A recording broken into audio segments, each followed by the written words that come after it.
I'm sorry that I don't speak any Spanish. Next time. I've been here many times and in other Spanish-speaking countries, so I really should know some Spanish. But the few words that I learn when I go home, I forget. So the only words that I know in Spanish that I remember, because I hear it a lot, are the words Papa Noel. Because in the airport and wherever I go, children say Papa Noel. I thought it meant there's the Rabbi. But then I found out it doesn't mean that.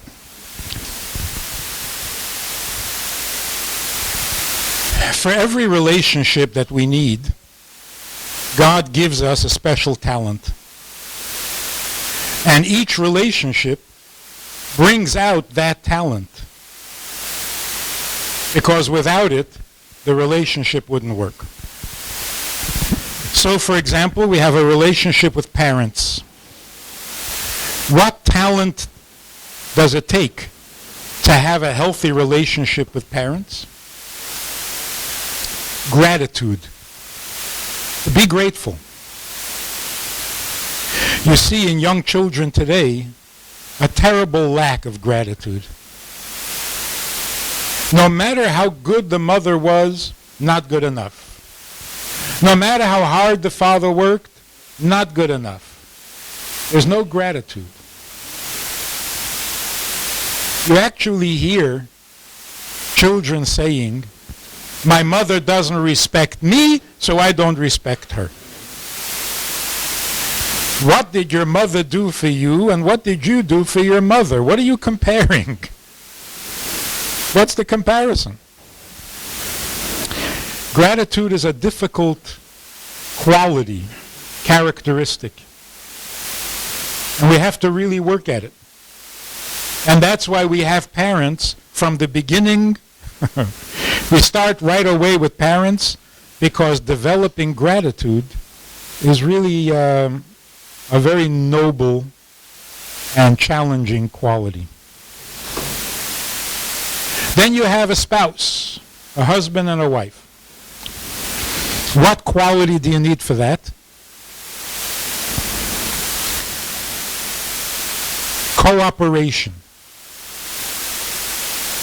To share a life. To be able to make room for another person, not only in your space, not only in your circle, but in your life. So even though we can have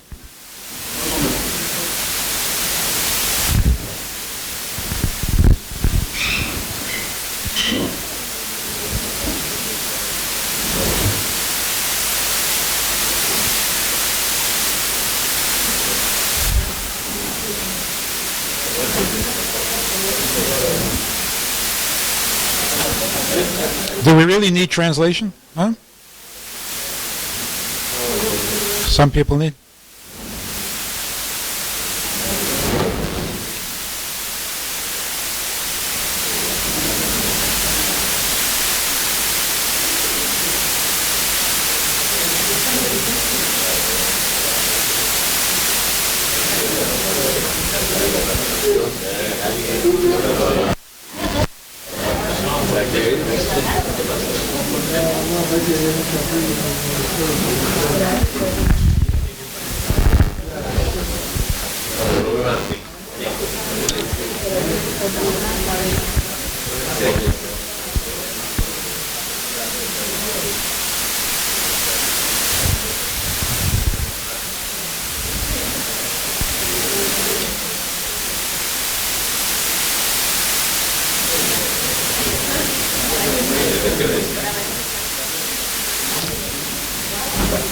Yeah. So a person can have many friends, a big social circle. And in business, certainly, you have to cooperate. The customer is always right. You have to make concessions. You have to settle on deals. You have to compromise. But that's not the same as coexistence. You can have many, many friends and be very, very popular and be very lonely. Marriage means you're never alone. You have a connection to another person that makes you whole, it makes you complete. It's the other half of your life, so that you are never alone, even if you're separated by an ocean. I remember when Sharansky was arrested in Russia. I think it was the week that he got married. Right? Do you remember? So a couple of days, 3 days after he got married, they arrested him. For 9 years. And for 9 years, his wife was running around the world to get him released. To get her husband out of jail. And I remember thinking, her husband? She doesn't really even know him yet. 3 days they're married. And her husband is in jail, and she ran for 9 years to get her husband out. There's something powerful and magic about marriage. Doesn't compare to any other relationship. Like, for example, you have two people on the Titanic. Best friends. Two guys who grew up together, they went to school together, they went to the army together, they started a business together, and now they're taking a vacation together on the Titanic. And of course the Titanic is sinking. One of them sees an opportunity to get onto a lifeboat, so he jumps on the lifeboat and he survives. But after getting onto the lifeboat, a half hour later, he thinks, oh, where's my friend? Forgot. He will feel guilty for the rest of his life. But everybody in the world would forgive him. We understand. You panicked, every man for himself. You did what you needed to do. It's understandable. But imagine that on the Titanic there was also a young couple, just married for a week. And they were Hasidic, which means before they got married, they knew each other for 2 weeks. So they met 2 weeks before, they got married, now it's a week after, and they're on the Titanic for their honeymoon. And the ship goes down, and the husband finds a lifeboat, and he jumps on and he saves himself, and he's so relieved, and then he thinks, hey, where's my wife? Nobody. You forgot your wife? Now, is this fair? A friend of 40 years. You can forget, then we understand. But a wife of 1 week. You forgot your wife? Nobody understands. How can you forget your wife? That's the magic of marriage. And then there are children. What is the quality that you need for children? You want to take out a pen, write down the whole list? Patience. Because you need patience like a farmer. Like a farmer, because you plant the seeds. You give your children your best wisdom, your best ideas, your best qualities, and it takes years to see it grow. You need patience, among other things. You also need a lot of money. They're very expensive, these kids.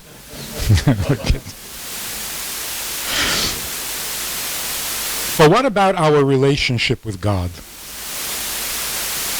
What do you need for that? And everybody says, belief, faith. You need faith in your mother also. And you need faith in your wife also. And you need a lot of faith in your children. With God, you need the quality, the ability to recognize truth. Because do we say God is good, God is nice, God is... We don't know. We know that God is true. We have a capacity. Every human being has the ability to recognize when they hear something true. Because true is true. And that's all you need to... You don't need to like it. You don't need to love it. It's true. Then you say, that's true. True is true. And that is so important. Children today grow up very bright, very educated, very knowledgeable. They have a lot of information. They don't know a lie from a truth. They don't know shallow from deep. They don't know real from fake. Because they're growing up on fantasy in the media. They don't know what's true. We have a serious problem now in New York. There's a new game that teenagers play. It's called Knockout. Did you hear about this? It seems if you walk up to a person without any warning and out of complete surprise, punch him in the face as hard as you can, you knock them out. Partly from surprise, I don't know what the psychology is, but they're knocked out. And they fall down unconscious, which means they don't stop themselves. They just fall. And they hit their head, and many of them die. They bleed to death before... And these are teenagers who are doing it. When they catch the teenager, and they say, you killed somebody, they can't believe it. I didn't kill him, I knocked him out. You know what happens when you knock somebody out? Then there's the commercial, and then after the commercial, he's back. Nobody ever dies from getting knocked out on television, in cartoons. They're living a fantasy. They didn't mean to kill anybody. They thought it was fun. You knock him out. But you see on television, a guy gets knocked out, he's unconscious. 5 minutes later, he is the hero, he's fighting off the whole world, and he doesn't even have a scratch. Children are growing up without any truth. So let's talk about that for a minute. Statistics show, many studies have shown, that men and women don't get along. You know about this? Men and women do not understand each other. They're not good for each other. They don't get along. We have tried every possible arrangement. We thought that maybe men and women meet each other when they're a little too old. We should start younger. Let them date when they're younger. And that didn't work, so we made it younger. And that didn't help, so we made it younger. And now we're so confused. We don't even know what a man is. And we don't know what a woman is. But the fact is, men and women don't get along. And that's why when a couple come to me and they say, you know, we're dating, we're going together, and it's really hard, so we're getting therapy. You're going for therapy because you don't get along? I never heard of such a thing. You don't get along means you don't like each other. So stop. What's the therapy for? If a man and woman are not getting along, they're normal. They don't need therapy. But if you find a man and a woman who do get along, something's wrong. Something's not right. They need he needs therapy. When I first came to Minnesota, as a shliach, the first group that I worked with were teenagers. Every synagogue has teenage youth groups, and they don't do anything. So I got them together, and we started looking into Judaism and so on. Anyway, so one group from the Reform came to me in the summer, and they said, we're going camping, and this year we want to make it kosher. So how do we make it kosher? I said, who's going? They said 4 boys and 4 girls. How old? 17. Where are you going? To the wilderness. Where are you going to stay? In a tent. For how long? 5 days. I said, it's not kosher. They said, we haven't talked about the food yet. I said, no, the whole thing is not kosher. And they were offended. They were insulted. They said, we grew up together. We do everything together. We've gone camping many times together. In fact, last year, one of the sleeping bags got too close to the fire and was destroyed. So we shared a sleeping bag. Nothing happened. I said, well, in that case, you don't need to speak to a rabbi. Go directly to a psychiatrist because you need therapy. You're proud that nothing happened? What's wrong with you?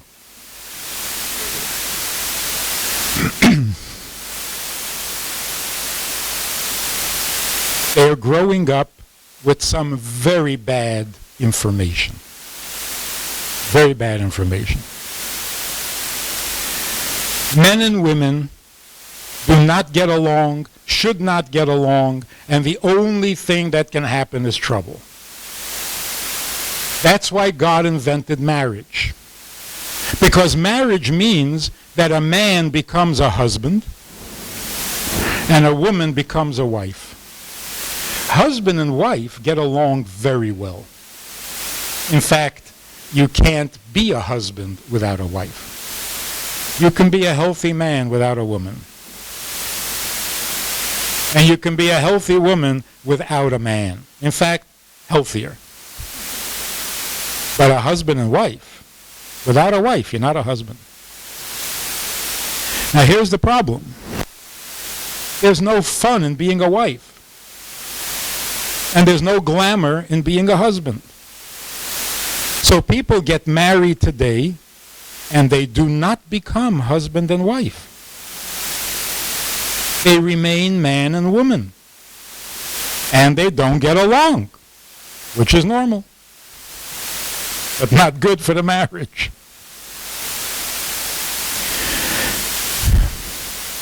A woman takes her husband to the therapist, marriage counseling, because she can't stand his behavior.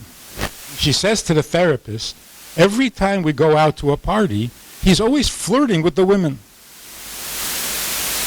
And I hate that. The therapist, most therapists, would explain to her that it's the nature of a man.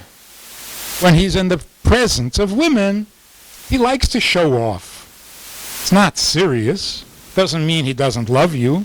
Doesn't mean he's not loyal to the marriage. It's just a man thing, like the peacock. In presence of women, they show off. So she goes home feeling foolish. She made a big deal out of nothing. But when she gets home, she realizes, wait a minute, I didn't get an answer to my question. I understand if a man wants to show off to women. I wasn't talking about a man, I was talking about my husband. Why does a husband need to show off? So there's a confusion here that's very painful. Another thing.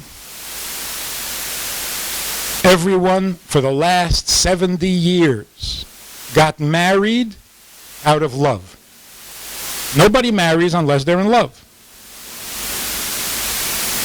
Our marriage is better now? No. What's going wrong here? And the answer is very simple. Never marry someone you love. It's a bad idea. Only the media makes a lot of money by selling love. But love does not make a good relationship. I was talking to young women on Shabbat, and we're talking about this shocking idea. Is love important? Is it the most important thing in life? And they all said yes. Of course, the answer is no. Love is not important. It's like chocolate. It is the most delicious thing in the world. But it's not important. You can go your whole life without chocolate.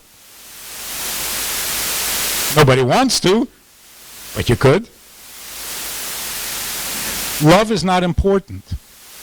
What's true is that when someone is important to you, you should love him. That's where love comes in. Love doesn't make importance. Love is the right feeling for those things that are important.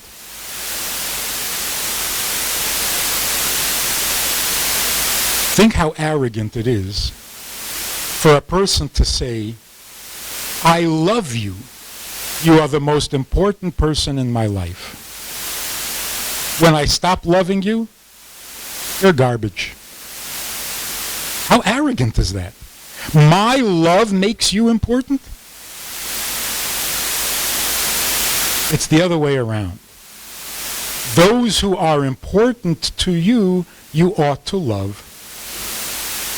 How do we convince today's children, the average 11-year-old, how do we convince him that the brother he hates is more important than the dog he loves?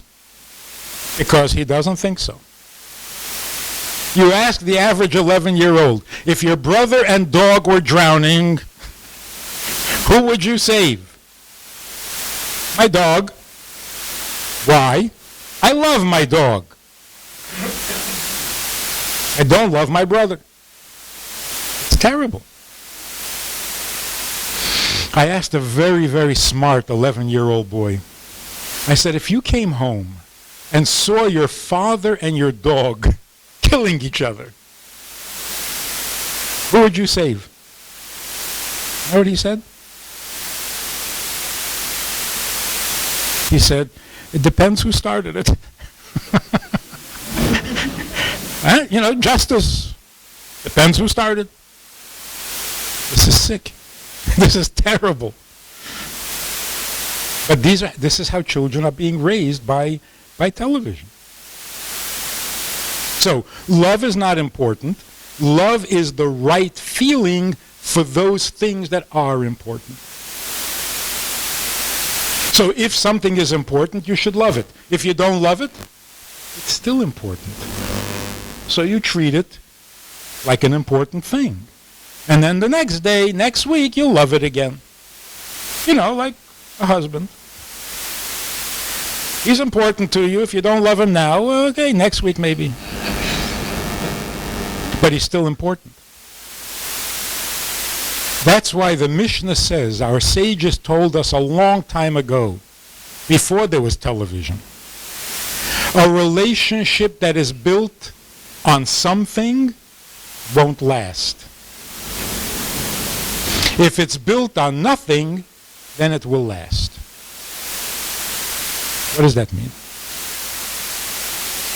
If you want love, don't get married.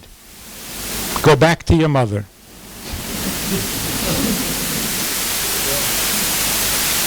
If your mother doesn't love you, well, you're going to have to live without love, like without chocolate. I know it's very sad, but if you can't get love from your mother, don't look for love from your husband, or from your wife, or from your children. So this is a very wise teaching. You don't want love from your husband or wife. You want your husband's love. You don't want love from your husband. Does that make any sense? If you want love from your husband and you don't get love from your husband, what would you do? Get it from somebody else. But if you want your husband's love and you're not getting your husband's love, who else can you get it from? Nobody. I never heard a mother say to her children, "You don't love me? That's okay. You're not the only children in the world. The neighbor has nice children. They love me." Never. Why? Because a mother doesn't want love and expect it from her children. She wants her children. So she wants their love, she wants their time, she wants their attention, she wants their respect. She wants them. From anybody else, she doesn't.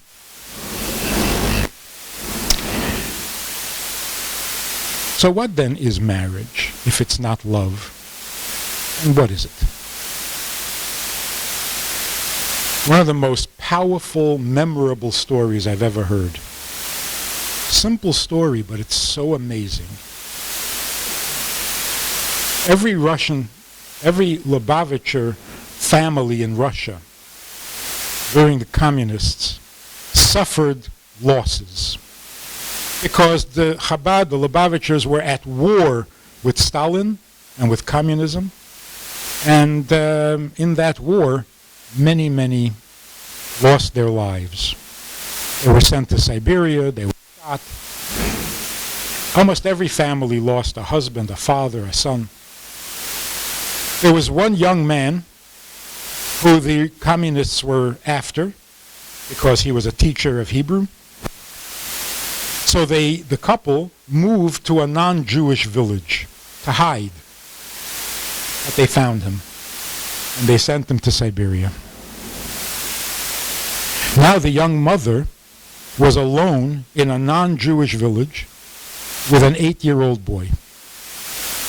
She had no money. There was no food to feed her child. So she needed to travel to go into the city where there were family or friends or whatever, to get food, to get money. The little boy couldn't travel because he had no papers. Then in Russia, when a Jewish child was born, they bribed the hospital not to register the birth. So the child did not exist. It's because they didn't want to have to send the child to communist schools.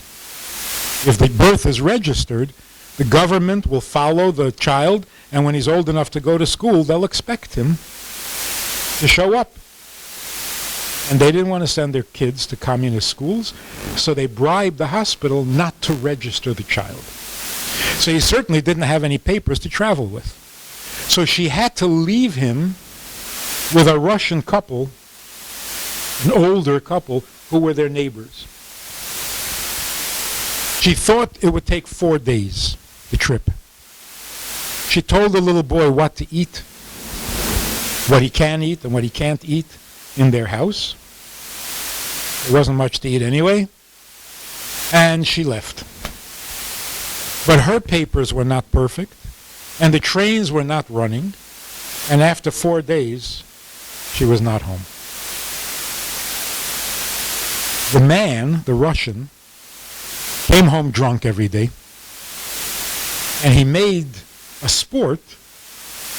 He had fun trying to force the little boy to eat the non-kosher meat that they had.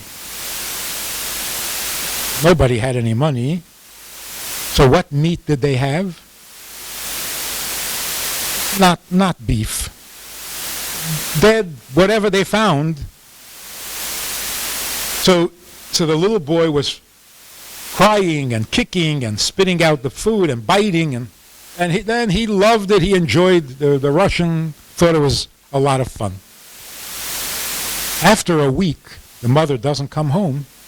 The woman, the Russian woman, didn't like all the screaming and the fighting, so she took the boy and put him into an orphanage. In the orphanage, nobody tried to force him to eat what he didn't want, but they made fun of him. And they questioned him, and 2 weeks go by. The mother is still not back. The orphanage took the kids for a hike in the country. It was a hot day. Children were thirsty. So they stopped in a farm, and they asked the farmer, he has something for the children to drink. So he comes out with a bottle of cold milk from his cellar, gives each boy a glass, fills it with milk, and this little boy is about to drink it. He's 8 years old. He's about to drink the milk, and he hears the farmer saying, "This is so good that you stopped here today, because there's nothing better for young boys than horse's milk." The little boy didn't know what to do. He's thirsty. He wants to drink it.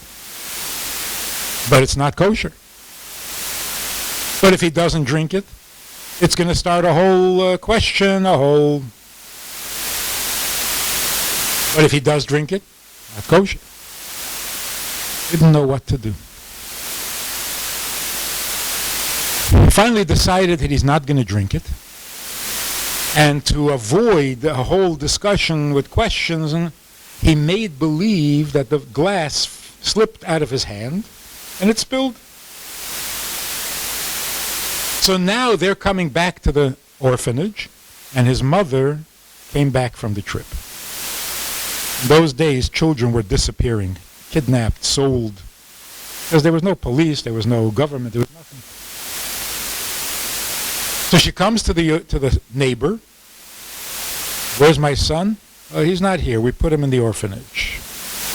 She goes to the orphanage. "Where's my son?" "He's not here right now." And she got very frightened. But there's nobody to report to. So she's standing in front of the orphanage, and the boys are coming back from the hike, and her son sees his mother.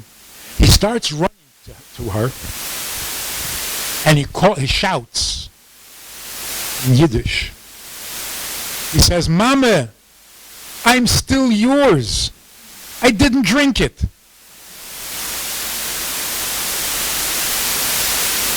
What kept him from drinking the milk is not that he was so religious. He was an 8-year-old boy. He wasn't a tzaddik. It's not discipline that kept him from drinking it. He wanted to remain his mother's son. His mother wouldn't drink it, so he doesn't drink it. And so he could say to his mother, "Mama, I'm still yours." If you ask this 8-year-old boy, "Do you love your mother?" he would say, "I never thought about it. I never thought about it. I love my mother. But am I my mother's child? Am I hers? Is she mine?" Absolutely. Marriage doesn't mean you found someone to love. That is such a ridiculous idea, because then if you marry out of love, then you can't love anybody else. So all your life you love one person? That's not nice. But if you love somebody else, you're going to have to marry them. See, marriage is like punishment for loving someone. "Oh, you love me? Okay, now we have to get married." Which makes no sense. Marriage means be mine. And then, of course, I'll love you. Or not. But you will be mine, and I will be yours. That is so much more powerful than love. Tevye, remember Tevye? He asked his wife, Golda, do you love me? What did she say?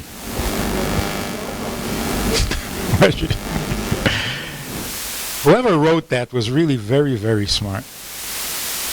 It wasn't a comedy. She said, do I what? He says, do you love me? And she says, for 25 years I've washed your clothes, I've done this, and blah, blah, blah, blah, blah. If that's not love, what is? Right? What she was saying is, do I what? Love? What are we, teenagers? We have something so much better, so much more real. I am yours. For 25 years, I am yours. That's not better than love? Love is a feeling. Comes, it goes. Being mine is true. It's true. We don't have an appreciation for truth. So imagine a guy is running down the street in a panic. You stop him and you say, what's the matter? Where are you running? He says, my wife is not feeling well. I'm going to get a doctor. And you say, wow, you really love your wife. Beautiful. And he says, I didn't say anything about love. Lately, we don't get along so good.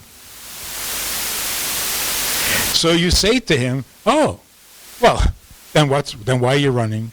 Slow down. Let's have a cup of coffee. We'll talk a little bit.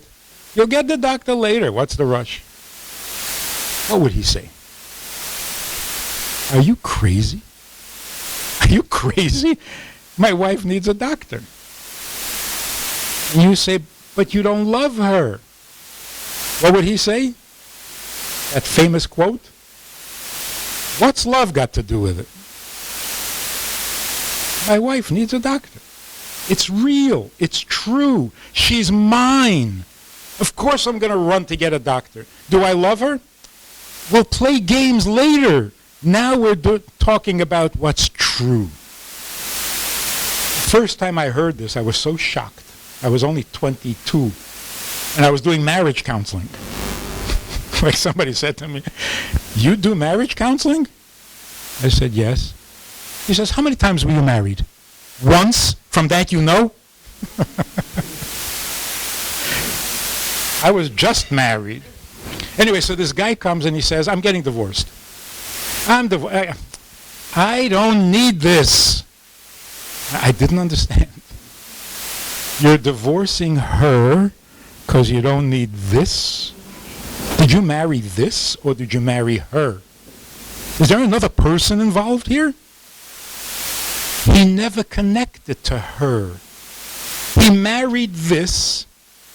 He doesn't like this, so he's divorcing this. That's not a marriage. Very often in marriage, the couple tell me all their complaints against each other. And then they say, okay, so, think we should get divorced? I said, actually, I think you should get married. You'd make a lovely couple. You've never gotten married. You're still thinking, I love, I don't love, we'll have this, we'll do that. Can you connect to each other? Can you become hers? Can she become yours? It's never happened yet. Try it, you might like it. One final thought. A man says to a woman, please marry me. Please. On his knees. Please marry me. I can't live without you. Should she marry him? Or should she run away? If he doesn't mean it, he's a liar. And he can't live without her. If he means it, he's a very sick man. Run away.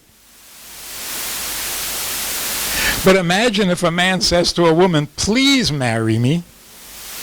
I can live without you. As an honest man. But nobody's going to marry him.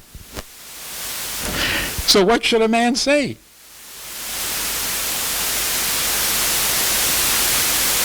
How do you propose a marriage?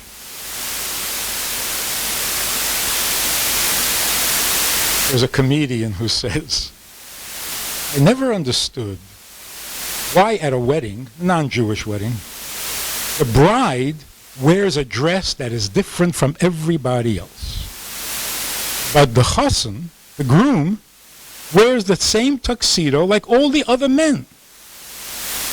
You can't tell who the groom is. Because I didn't understand why that is. Until I heard the vows that they say. They say, do you take this man to be your husband, your lawfully wedded husband? They say, do you take this man? They don't mention a name. Because in case she says no, they bring the next guy. He's already dressed. They say, come up here. Do you take this man to be her? No? Okay, come on.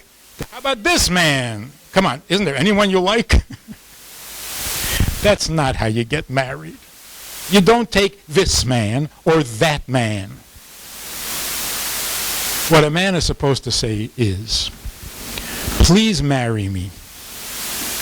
I can exist without you, but then what value will my existence have? I can exist without you, but that wouldn't be a life. In fact, I can exist better without you. This is true. If I exist without you, I can do whatever I want. Then I'll have the whole house to myself. If I marry you, existence won't be so good. But it will have a life. It will have a content, a meaning. Otherwise, just existing, it's depressing. This is why God created the world. He existed without us. Eternally. Infinitely. He can do anything.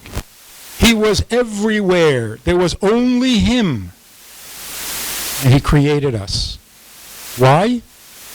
Because when you have everything you need for your existence, then you desperately need to give your existence some life, some meaning. The more existence you have, the more you need meaning for that existence. So who gets depressed most often? Poor people or rich people? Rich people. When you have an existence, the existence demands, who is all this for? So what? When you're still trying to exist, you're busy. Poor people don't get depressed, they have no time. So marriage means not, I love you, let's get married. Marriage means, be mine, and I will love you. And if I don't love you, you'll be mine anyway.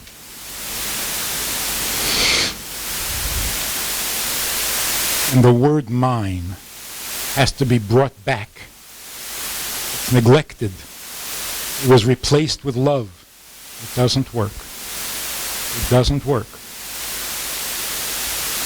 Mine is the most powerful word in our language.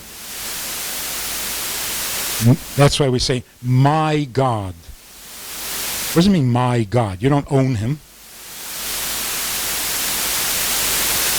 But that word, the ability to say mine, what is all this Chabad work? What is this place, this beautiful place that is getting way too small? What is all this?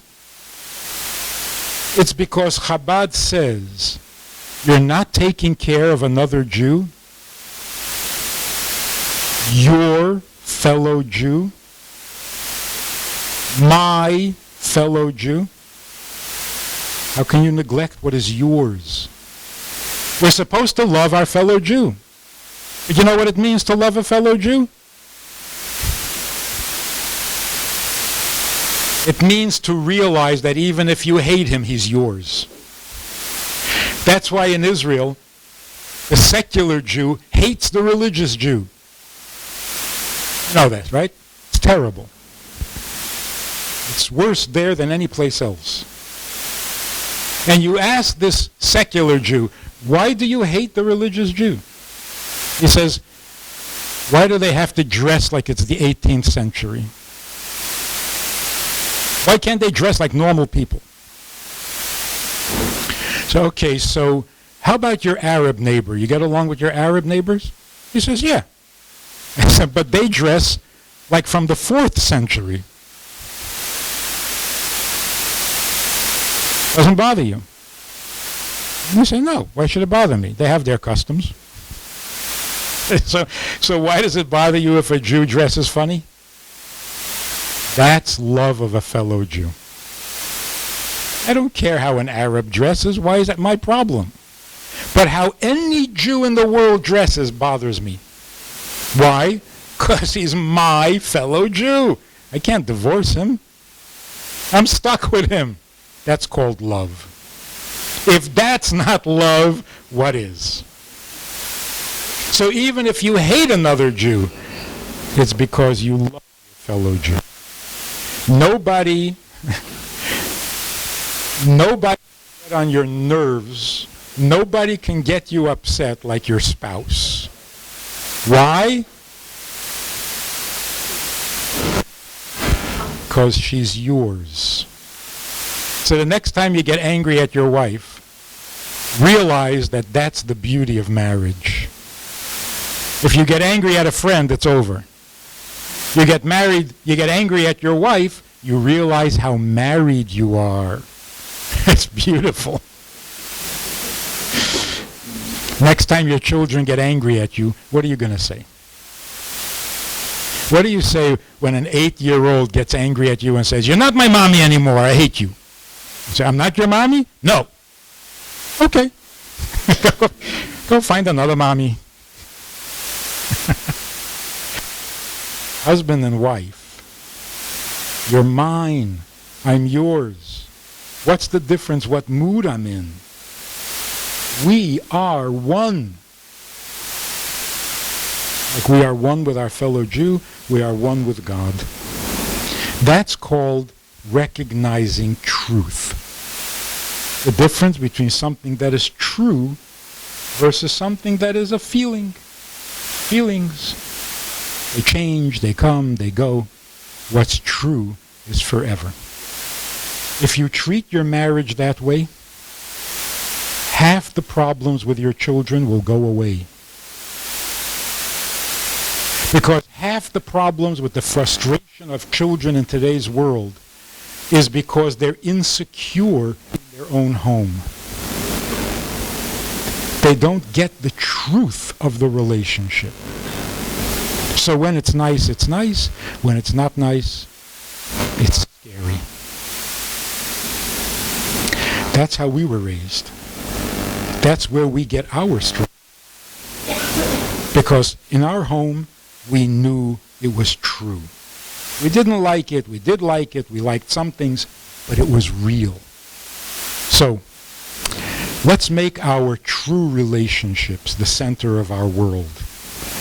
What's true is we have a God who created us, and we are the chosen people, and he's very angry at us, but who cares? He's mine. He'll get over it. And the same with a wife, the same with a parent, the same with children.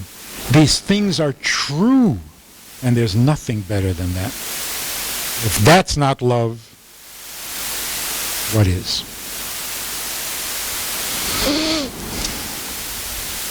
What do you think?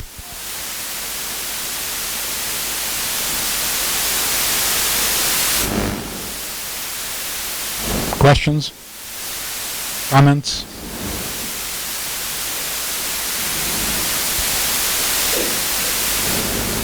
Wow. I didn't think I was so convincing.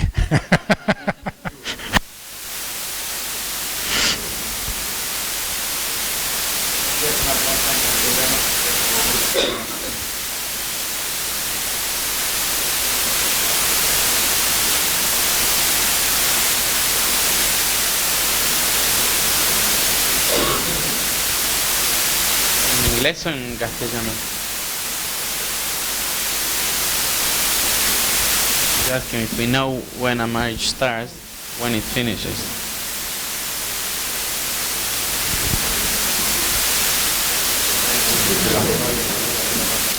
Here's something really very important.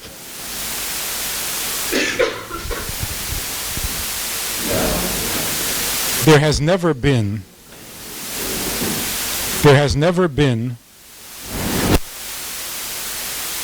a mistake in marriage.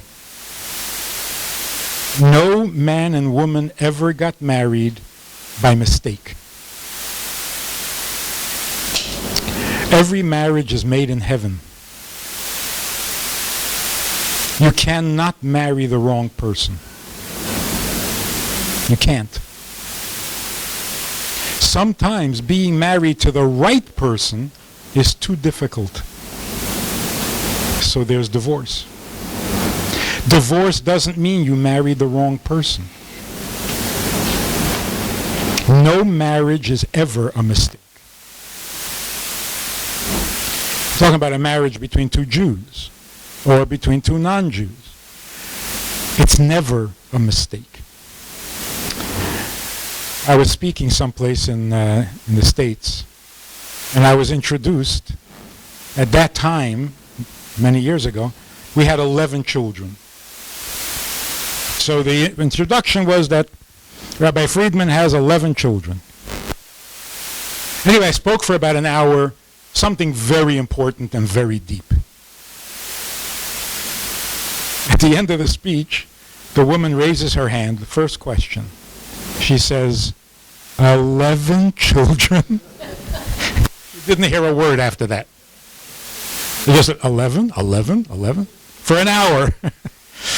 She says, you have 11 children? I said, yes. She said, do you know that some people don't have any? For a moment, I felt guilty. What a chazer. You take 11 children for yourself and you leave nothing for others? Didn't your mother teach you how to share? But only for a moment. After a moment, I realized you can't have somebody else's children. You can't. But what if I could marry the wrong woman? What if I marry a woman and I should never have married her? It was a mistake. And we had children. Wrong wife, wrong children. I had somebody else's children with his wife. That's terrible. It can't be. It cannot be. People who are divorced should never think that they wasted their time or they ruined their lives or they made a big mistake. Oh, you could make a mistake, but God doesn't. So if you decide to marry someone for the silliest reasons, if you end up married, it's because God made it happen, not your mistaken. No marriage is ever a mistake. It was meant, had to be, and for the time it lasted, it was wonderful. For some vast eternal plan. And then it was too intense, it was too hard, so God tells us how to get divorced. But do you see how amazing this is? God wants you to be married to this person. God arranged in heaven that you should marry this person. And if it's hard for you, God tells you how to divorce that person. That's the greatest kindness in the world. If my plan is too hard for you, I will get you out. Amazing. But there are no mistakes. Women run around thinking, what did I do to my children? I messed up their lives. I should never have married their father. No mistakes.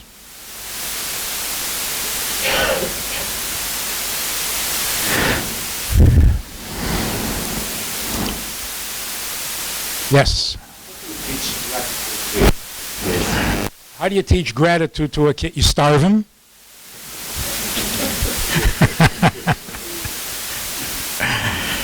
Throw him out of the house and say, go make your own living?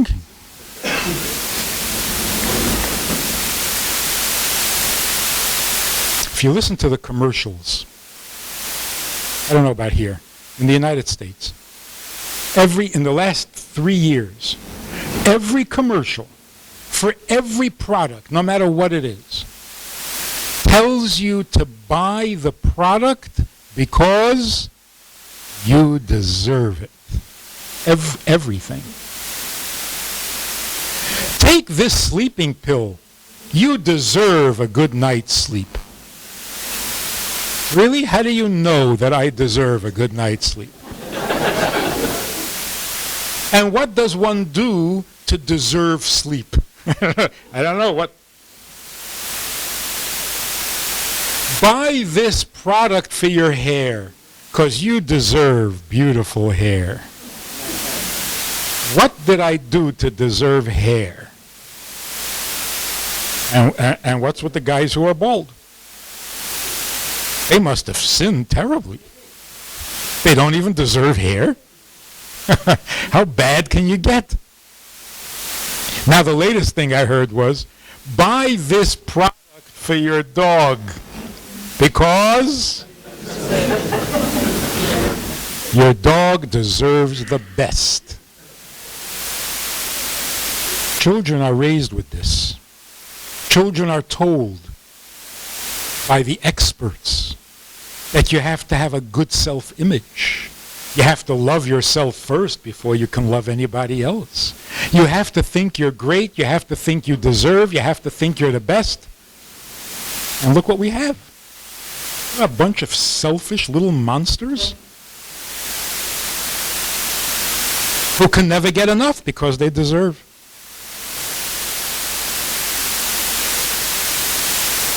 Start the day every morning with a simple little prayer that our very smart sages introduced 1,000 years ago, 1,800 years ago. Modeh ani lefanecha. You start your day by saying thank you for waking up, for having another day. You don't deserve it. It's for free. Say thank you. If you don't start your day with thank you, you're not growing up right. And it's not just for children, it's for everybody.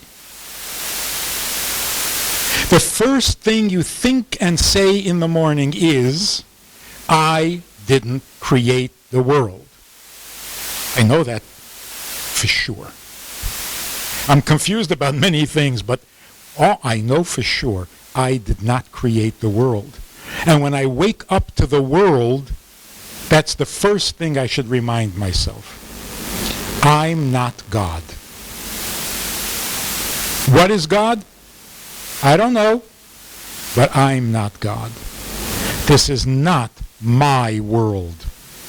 I am a guest in someone's world. And when you're a guest in someone's world, you have to say thank you, or you won't be invited back. If you're not a good guest, don't come back. That's why the Baal Shem Tov said, if you are happy, you are serving God. Because you're in His world, you're a guest in His world, and if you are happy to be a guest in His world, you're a nice guest. He'll invite you back. But if you walk around sour, unhappy, oh, you don't like my world? Okay, I won't invite you back.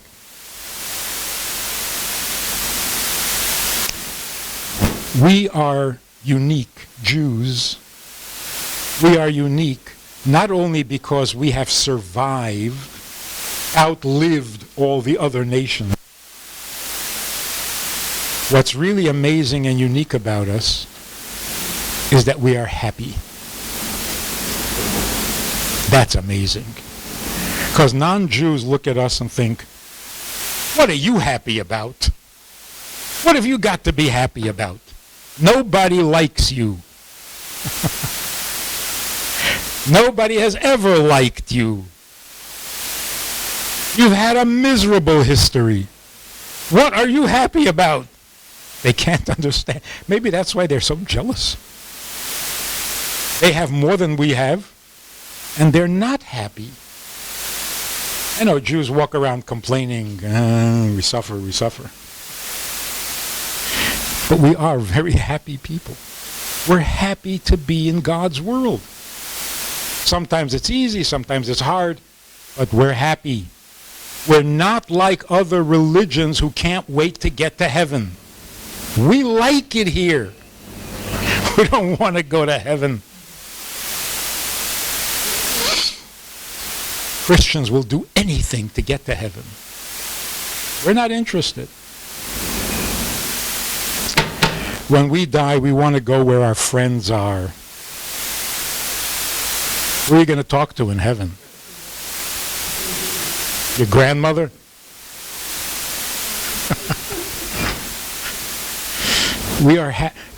I once had a group of priests came to the Chabad house. 40 priests.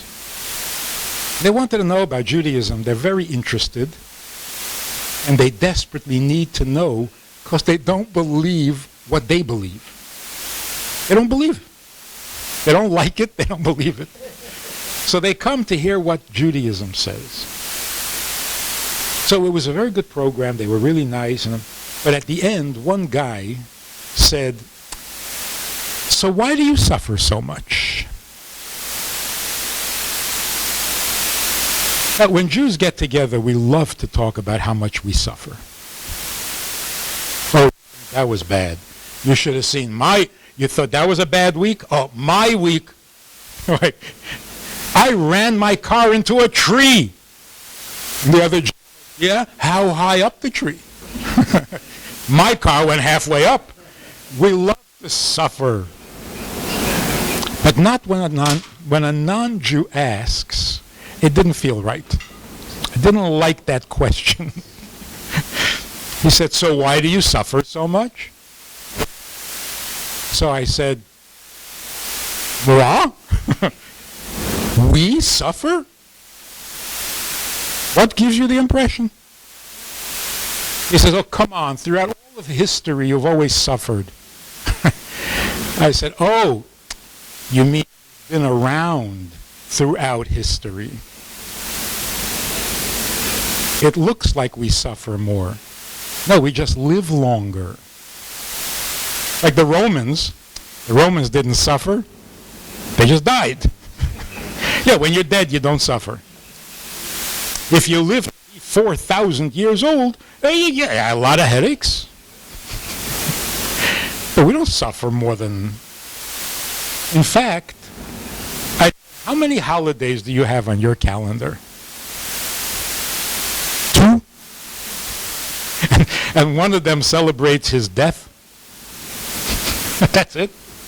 Have you ever seen our calendar? I think we're having more fun. We make a holiday every event. He wanted to kill us and he didn't. Okay, it's a yontif. This one thought of killing us and okay, another yontif. Come on, we're having more fun. And that's the amazing thing. Jews are really happy people. We like life. But our children are starting to... It's scary. They don't seem to really connect. So they're willing to try drugs with dangerous things. They don't seem to really be committed to living. I don't mean making a living, I mean just to live. So we got to go back to our good, wise, true way of life and stop with all this television silliness. We can raise a very special generation of kids. They have every opportunity. We just have to give them the wisdom. So come around here a lot. Find out what Judaism says about life. It's much wiser. It's much more real. And it can save the world. Because television, the media, is going to destroy us. So let's end on a positive note. Hanukkah is coming. You should have a wonderful, bright, happy Hanukkah together with the children, with your parents. Connect the dots. Tell your children about their grandfathers and grandmothers. Make them proud of where they come from. Show them that they have a responsibility to continue the greatness of the Jewish people. They'll come alive. They'll have what to wake up for. And they'll say, Modeh ani, I am grateful that I have another day to do my job of making the world better. Buenas noches.